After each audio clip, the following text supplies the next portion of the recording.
شام تک یہ قیمت بڑھ کر کے 10 سکوں پر آ گئی. 10 سونے کے سکے دو اور یوسف کو دیکھ کر جاؤ. پھر دوسرے دن 100 سکے دینے پڑے. ان کی تجارت تو چل ہی رہی تھی، دیکھنے والوں کی کمی ہی نہیں تھی. کون لوگ تھے جو اس طرح سے خرچ کر کے دیکھتے تھے؟ یہ اللہ کا نظام ہے، رب تبارک و تعالیٰ کا نظام ہے. اسی اسنا میں امیر قافلہ نے یہ سوچا یہ دیکھنے والا سسٹم اب ختم کر کے بیچنے والا شروع کرتے. بولی لگائیں گے، جو چاہے ان کو خرید لو. بہت حسین و جمیل خوبصورت نوجوان ہے. اس وقت جو عزیز مصر کہلاتے ہیں، یعنی مصر کا جو بادشاہ ہوگا اس کو عزیز مصر وہاں پر اس زمانے میں. تو عزیز مصر جو ہے اس کی بیوی تھی زلیخا. زلیخا نے بہت ساری روایات ہیں اس میں، حضرت یوسف علیہ السلام کے حسن کو خواب میں دیکھا تھا، اور وہ حقیقت میں جس وقت دیکھی وہ دل دے بیٹھی. اور ان کو یہ تھا کہ زلیخا کو کہ کسی نہ کسی صورت میں یوسف کو خریدا جائے. بڑے بڑے لوگ بولی لگاتے رہے، اور کئی لوگ اپنے سونے کے سکے چاندی کے سکے بھر بھر کر لائے. بولی لگتی گئی. اب چونکہ عزیز مصر بادشاہ مصر کی بات تھی تو تقریباً سلطنت کا ایک بڑا حصہ دے کر کے حضرت یوسف علیہ السلام کو خرید لیا گیا. اور زلیخا لے کر کے آئی اپنے محل میں اپنے شوہر سے کہہ کر کے. تو اور اس کے بعد ہر گھڑی یوسف علیہ السلام کے ارد گرد ان کی خاطرداری کرنا. تو لوگوں میں ایک بات پھیل گئی کہ زلیخا اپنے شوہر کے ہوتے ہوئے ایک جوان لڑکے کے پیچھے دیوانی ہو گئی. انا لنراہا فی ضلال مبین. لوگوں نے کہا کہ ہم نے تو دیکھا یہ قد شغفہا حبا، یہ اس کی محبت میں گم ہو چکی ہے، وارفتہ ہے، اور یہ گمراہی کی طرف تو نہ چلی جائے. تو زلیخا کو جب یہ تانے سننے کو ملے کہ سب عورتیں کہہ رہی ہیں شہر میں یوسف کے پیچھے دیوانی ہو گئی ہوں، تو انہوں نے دیکھا تھوڑی نہ تھا یوسف کو. فلما سمعت بمکرہن ارسلت الیہن واعتدت لہن متکئا. تو زلیخا نے ایک دعوت کی اور کہا شہر کی جتنی بڑی امیر خواتین ہیں سب کو دعوت میں بلایا، اور بلا کر ان کو سب کو کھانا کھلانے کے بعد اعزاز کے بعد ہاتھوں میں ایک ایک لیمو اور ایک ایک چاقو دیا اور کہا میں جس وقت کہوں اس لیمو کو کاٹ دینا. وآتت کل واحدۃ منہن سکینہ، سب کو ایک ایک چاقو دی. وقالت اخرج علیہن فلما رأینہ اکبرنہ وقطعن ایدیہن وقلن حاش للہ ما ھذا بشرا. جیسے ہی یوسف علیہ السلام کو زلیخا عورتوں کے اس حال میں لے آئی اور حکم دیا کہ ساری عورتیں اپنے اپنے ہاتھوں میں موجود لیموں کو کاٹ دیں. وہ عورتیں یوسف علیہ السلام کی جھلک کیا دیکھیں، دروازے سے داخل ہوتے ہی ان کے ہاتھوں سے لیمو چھوٹ گیا. قرآن میں ہے کہ انہوں نے انگلیاں پوری کاٹ لیں. تیز چاقو دی گئی تھی، اور یہاں تو قرآن میں وقطعن ایدیہن، ہاتھوں کو کاٹ لیا انہوں نے، لیکن اکثر حصہ یہاں پر کٹ گیا عورتوں کا. اور کیا کہا وَقُلْنَا حَاشَ لِلَّهِ مَا هَذَا بَشَرًا إِنْ هَذَا إِلَّا مَلَكٌ کریم. یہ بھی کہا گیا کہ یہ تو انسان ہی نہیں ہو سکتا، یہ تو کوئی اترا ہوا فرشتہ نظر آتا ہے، یہ کوئی فرشتہ ہے، ہم نے ایسی صورت دنیا میں دیکھی ہی نہیں ہے. پھر اس کے بعد وہ تو معاملہ ہوا، یوسف علیہ السلام کے جانے کے بعد ان کو پتا چلا کہ ہم تو لیمو نہیں اپنا ہی کاٹ چکے ہیں، انگلیاں کٹ گئی. میرے عزیزو یہ عام بات نہیں ہے، سننا آسان لگ رہا ہوگا. عورت ذات انگلی کاٹ لے، ہوگا نہیں. کاکروچ سے ڈرنے والی، چھپکلی سے اچھل کود کرنے والی، اور اس کو تھوڑا سا ٹچ کیا ہو جائے وہ کتنے دن ہا ہو کرتی رہے. اور ایسی عورت ذات اگر انگلیاں کاٹ لے یا اس کی کٹ گئی ہوں اس کو درد نہیں ہوگا. انسان کی ایک کیفیت ہوتی ہے، انسان کی ایک کیفیت، اس کو کہتے ہیں محویت، غرق ہو جانا. محویت کیا ہے؟ یہ انسان کے ذہن و دماغ پر کسی ایسی چیز کا غلبہ جس میں وہ ڈوب گیا ہو. تو جب وہ اپنے آپ میں نہیں ہوتا ہے تو اسے کسی درد کا احساس ہی نہیں ہوتا، کسی درد کا احساس نہیں ہوتا. اور یہ محویت کسی بھی حال میں آ سکتی ہے. اب وہاں پر وہ جمال یوسف کو دیکھ کر کے وہ مہ ہو گئی تھی. اسی طرح کی بات حضرت مولا علی کرم اللہ وجہہ الکریم، آپ کی پنڈلی میں ایک تیر چبھ گیا تھا اور اس کو نکال نہیں پا رہے تھے. پنڈلی میں گوشت میں پھنسا ہوا. تیر کیسے ہوتے تھے جانتے ہیں؟ سامنے سے جو نوکیلے ہوتے تھے اور اس کے بعد پھر ان کے پیچھے اس طرح کے دانت لگے ہوتے. اگر گھس گیا تیر، واپس کھینچا جائے تو گوشت کے ساتھ باہر آئے گا. تیروں کی شکل اس طرح بنائی جاتی تھی.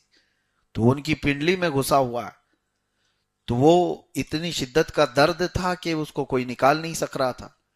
تو پھر مشورہ یہ ہوا کہ حضرت مولا علی کرم اللہ وجہہ الکریم جب نماز میں مصروف ہو جائیں تب نکالا جائے.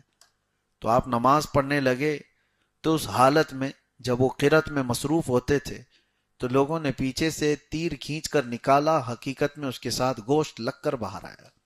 نہ آپ کی نماز ٹوٹی، نہ قرات کم ہوئی، کچھ نہیں.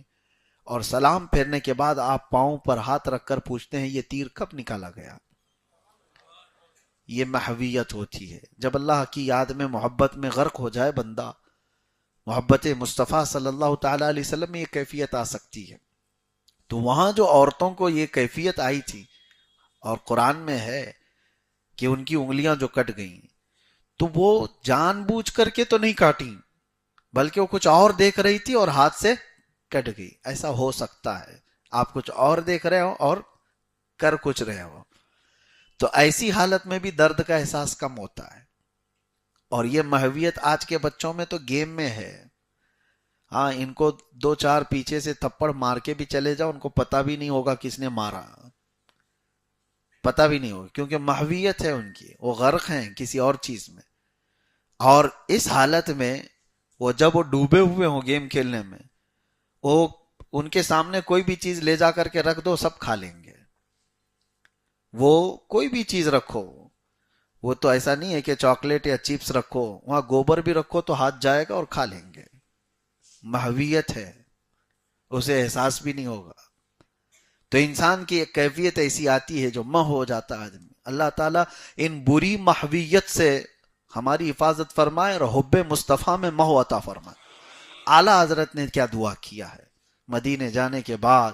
اعلیٰ حضرت فرماتے ہیں ایسا گما دے ان کی ولا میں خدا ہمیں، ایسا گما دے ان کی ولا میں خدا ہمیں. ولا کہتے ہیں محبت میں. اے اللہ ان کی محبت میں ایسا ہم کو گم کر دے، ڈھونڈا کریں پر اپنی خبر کو خبر نہ ہو. ڈھونڈا کریں پر اپنی خبر کو خبر نہ ہو. یہ غالب نے جو کہا تھا، اعلیٰ حضرت نے اس کے جواب میں کہا ہے کوئی امید بر نہیں آتی، کوئی صورت نظر نہیں آتی، ہم وہاں ہیں جہاں سے ہم کو خود ہماری خبر نہیں آتی. یہ غالب نے کہا تھا ہم وہاں ہیں جہاں سے ہم کو خود ہماری خبر نہیں آتی، لیکن یہ دنیاوی محبت میں غالب نے کہا تھا. اور اعلیٰ حضرت نے کہا ایسا گما دے ان کی ولا میں خدا ہمیں، ڈھونڈا کریں پر اپنی خبر کو خبر نہ ہو. بہرحال حب مصطفیٰ صلی اللہ تعالی علیہ وسلم میں اللہ محویت عطا فرمائے. یہ یوسف و زلیخا کا واقعہ. ہاں، اسی بات میں یہ بھی کہا گیا، امام اعظم ابو حنیفہ رحمۃ اللہ تعالی علیہ سے منسوب، کہ آپ سے سوال ہوا تھا کہ ایک بدبخت اور ایک مومن کی روح نکالنے کا انداز الگ الگ ہوتا ہے. تو آپ نے اس سے یہی کہا تھا یہ واقعہ پڑھو سمجھ میں آئے گا. تو اس نے پڑھا، اسے سمجھ میں نہیں آیا. تو آپ نے پوچھا عورتوں کی انگلیاں کٹ گئی، ان کو پتہ چلا؟ اس شخص نے کہا نہیں. کہا کیوں؟ کیونکہ جمال یوسف دیکھ رہی تھی، جمال یوسف دیکھ رہی تھی، انگلیاں کٹ گئی، ان کو پتہ نہیں چلا. امام اعظم فرماتے ہیں یہی مومن صالح کے ساتھ ہوگا، روح نکلنے کے وقت وہ جمال مصطفیٰ دیکھ رہا ہوگا. تو جمال یوسف دیکھتے ہوئے کٹنے والی انگلیوں کا درد نہیں ہوتا، تو جمال محمد دیکھنے کے وقت روح نکلنے کا بھی درد نہیں ہوتا، صلی اللہ علیہ وآلہ وسلم. اللہ تبارک و تعالی ہماری موت کے وقت، سرانے کے وقت وہ جمال جہاں آرا نصیب فرمائے. بس یہی زندگی کا مقصد بھی رکھو میرے عزیزو، کہ آخری وقت جب آنکھیں بند ہونے کو آئیں، دنیا بہت دیکھی، بس وہ چہرے جمال جہاں آرا ہمارے سرہانے کے پاس ہو، تاکہ دنیا سے جانے کا درد ہلکا ہو جائے. تو زلیخا کے ساتھ جو یہ معاملہ ہوا، یہ چیز جب پتہ چلی، شہر کی عورتوں کے ساتھ انہوں نے یہ معاملہ کیا. پھر ہوا یہ کہ یوسف علیہ السلام کے ساتھ انہوں نے ایک معاملہ کر دیا. کیا کیا؟ وہ کمرے میں بند تھے، سارے دروازے زلیخا نے بند کر دیے اور یوسف کو اپنی طرف بلایا کہ تم آ جاؤ اور ہم تنہا ہیں. قرآن میں ہے وَلَقَدْ هَمَّتْ بِهِ وَهَمَّ بِهَا لَوْلَا أَن رَأَىٰ بُرْهَانَ رَبِّهِ. یعنی زلیخا نے ارادہ کیا اور یوسف بھی ارادہ کر لیتے اگر اللہ کی برہان ان کے ساتھ نہ ہوتی، اگر اللہ کی مدد ان کے ساتھ نہ ہوتی، اللہ کا فضل نہ ہوتا. نبی ہیں، رب تعالیٰ فرماتا ہے لولا ان رأى برہان ربی. اور اس کے بعد زلیخا نے جو ارادہ کیا اس سے حضرت یوسف علیہ السلام نے اپنے دامن کو بچا لیا اور کہا نبیوں کے خاندان سے ہیں، باپ نبی، دادا نبی، پردادا نبی یوسف علیہ السلام کے. آپ کا مزاج یہ بتایا نبیوں کے دامن میں پیوند تو ہو سکتا ہے، گناہ کا دھبا نہیں ہو سکتا. نبی گناہ کا سوچ بھی نہیں سکتے. یوسف علیہ السلام اپنا دامن بچا کر اس کمرے سے باہر بھاگنے لگے تو زلیخا نے پیچھے سے دامن پکڑ کر کھینچا. دامن پکڑ کر کھینچا تو دامن ان کا پھٹ بھی گیا. پھر بھی یوسف علیہ السلام کسی نہ کسی طرح دروازے سے نکل کر بھاگے، لیکن الزام پھر یوسف علیہ السلام پر ہی آیا. زلیخا نے الزام لگایا کہ میں اکیلی تھی تو تنہا پا کر کے یوسف نے میرے ساتھ برائی کا ارادہ کیا. یوسف علیہ السلام اس وقت کیا جواب دیتے؟ آپ نے اس وقت کہا قال ہی راودتنی عن نفسی وشہد شاہد من اہلہا. اب پھر یہاں سے ایک قانون بتایا گیا ان کان قمیصہ قد من قبل فصدقت وہو من الکاذبین وان کان قمیصہ قد من دبر فکذبت وہو من الصادقین. دیکھو یوسف کا جبہ سامنے سے اگر پھٹا ہے تو پھر یہ زلیخا سچ بول رہی ہے، یوسف نے کچھ کرنے کی کوشش کی، یوسف غلط ہیں اس میں. اور دیکھو اگر جبہ ان کا پیچھے سے پھٹا ہے تو پھر زلیخا جھوٹ بول رہی ہے اور یوسف سچے ہیں. تو جب ان کا جبہ دیکھا گیا تو پیچھے سے ہی پھٹا ہوا تھا، کیونکہ وہ بھاگتے ہوئے ان کا جبہ پھٹا ہے. یہ نہیں ہے کہ حملہ کرتے ہوئے سامنے سے کپڑا پھٹا ہو. زلیخا نے دفاع میں کپڑا نہیں پھاڑا، پکڑنے کے لیے پھاڑا. یہ معاملہ ہوا، اس کے باوجود بھی عزیز مصر نے یوسف علیہ السلام کو اٹھا کر جیل میں ڈال دیا. یہ بغیر کسی قصور کے، بغیر کسی جرم کے حضرت یوسف علیہ السلام جب جیل گئے. میرے عزیزو یہاں پر ایک بہت بڑی سمجھ کی بات ہے. جب کسی کو اس طرح کی کیفیت سے گزارا جاتا ہے نا، اس کو برداشت کرنا آسان نہیں ہوتا. کرائم کرنے والے جیل میں آتے ہیں تو کمپرومائز کر کے آتے ہیں، پہلے سے دماغ بنا کے آتے ہیں، لیکن جو کیا ہی نہ ہو اس کا وہاں جینا بہت مشکل ہو جاتا ہے. بار بار اس کے دماغ میں کچوکے لگتے رہتے ہیں، میں نے ایسا کیا کیا. بہرحال کتوں کے خلاف تو سوچ آتی ہی رہے، لیکن اللہ رب العزت کے جو حکمت کے فیصلے ہیں اس پر صابر رہنا ایک بہت بڑا چیلنج ہوتا ہے. یوسف علیہ السلام جیل ڈالے گئے، اور اس زمانے کی جیل آج کی جیل کی طرح نہیں ہے. جیل کے اندر کیا کیا معاملات ہوئے، ایک دن گزرے ہوتے، 2 دن گزرے ہوتے. یوسف علیہ السلام کے مہینے 2 مہینے جیل میں کٹے ہوتے تو سمجھ میں آتا 7 سال جیل میں گزر گئے تھے، بغیر کسی قصور کے، بغیر کسی جرم کے، جوانی میں جس کو جیل ڈالا جائے. اور اس کے بعد ان کو وہاں پر اس انداز سے رکھا گیا کہ جیل کے حالات بڑے سخت تھے. وہاں پر ان کا ایک معجزہ ظاہر ہوا. وہ معجزہ کیا تھا؟ 2 قیدیوں نے بھی خواب دیکھا تھا، اور ان قیدیوں نے اپنے خواب سے پریشانی کا اظہار کیا. یوسف علیہ السلام کو جو معجزہ تھا، ایک معجزہ تھا خوابوں کی صحیح تعبیر بتاتے تھے، صحیح تعبیر بتاتے تھے. حضرت یوسف علیہ السلام کو یہ معجزہ دیا گیا تھا. وہ دونوں قیدیوں نے خواب کیا دیکھا تھا؟ ایک نے دیکھا تھا کہ وہ انگور سے رس نچوڑ رہا ہے، اور ایک نے دیکھا کہ وہ اپنے ٹوکرے پر روٹیاں لے جا رہا ہے اور کوے اس کو کھا رہے ہیں. تأکل الطیر منہ، اس میں سے پرندے کھا رہے ہیں. تو یہ دونوں بھی ڈرے ہوئے تھے. یوسف علیہ السلام نے ان سے کہا کہ میں تمہارے خوابوں کی صحیح صحیح تعبیر بتا دوں گا، لیکن ایک شرط ہے۔ 7 سال میں تو کیا کیا بدل چکا ہوگا نا، حالات بدل گئے، عزیز مصر ختم ہو گیا جس نے جیل میں ڈالا تھا، دوسرا بھی آ گیا، زلیخا کا جو شوہر وہ ختم ہو گیا۔ یوسف علیہ السلام نے کہا تم دونوں کے خوابوں کی میں تعبیر بتاؤں گا۔ ایک شخص سے کہا تجھ سے میں وعدہ لیتا ہوں، چھوٹ کے جانے کے بعد جو ابھی فی الحال بادشاہ ہے اس کے سامنے میری بات رکھ دینا کہ میں بے قصور پچھلے 7 سالوں سے اندر رکھا گیا ہوں، اور میری بات پہنچا دینا اور مجھے یہاں سے جانے کے راستے نکل جائیں۔ اور بہت نکتے کی بات میں کرنے جا رہا ہوں۔ تو دونوں قیدیوں کے خوابوں کی تعبیر کیا بتائی ہے یوسف علیہ السلام؟ کہا انگور جو نچوڑ رہا تھا اپنے خواب میں وہ عنقریب اس کو موت کی سزا سنائی جائے گی۔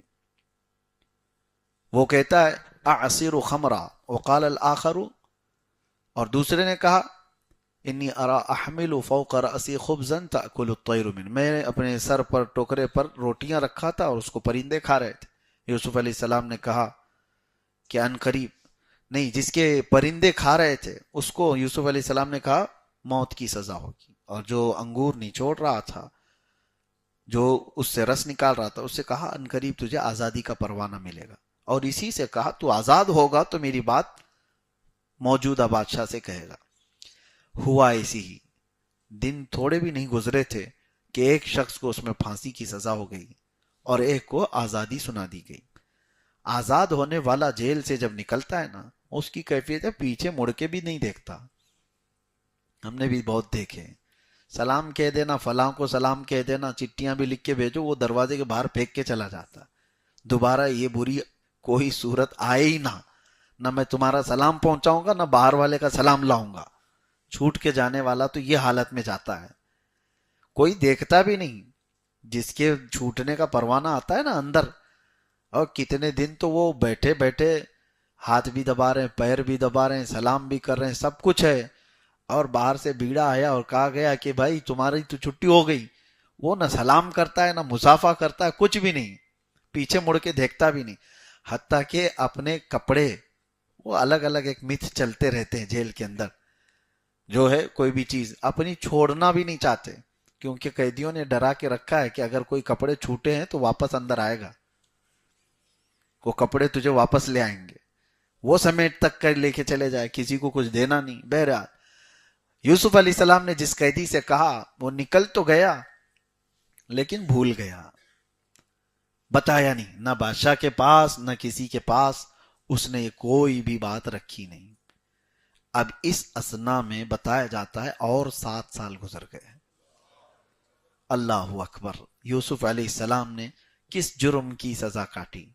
کچھ بھی نہیں تھا، اور نبی تھے، دامن پاک، دامن پاک، عام لوگوں کی بات نہیں کر رہا ہوں۔